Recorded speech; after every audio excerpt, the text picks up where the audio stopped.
పండించిన పంటకు గిట్టుబాటు ధర రావడం లేదు. అలాంటి నేపథ్యంలో 2 ఆత్మహత్యలు జరిగాయి పరుచూరు, కొండేపిలో.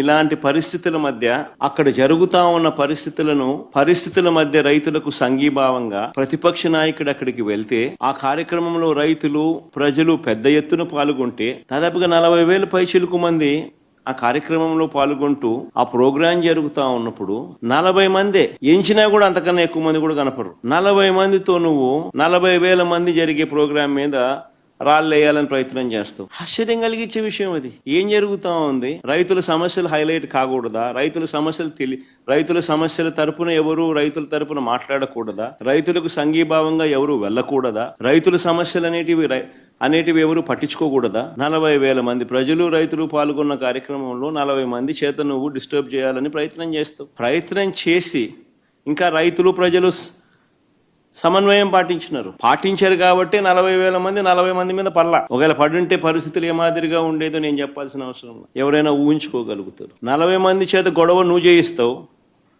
ఉల్టా రైతుల మీద నువ్వు కేసులు మళ్ళా పెడతావు. నేను అడుగుతా ఉన్నా చంద్రబాబు నాయుడు గారిని, ఎందుకు ఇంత భయపడతా ఉన్నావు? ఎందుకు ఇంత అసహనం అని అడుగుతా ఉన్నా చంద్రబాబు నాయుడిని.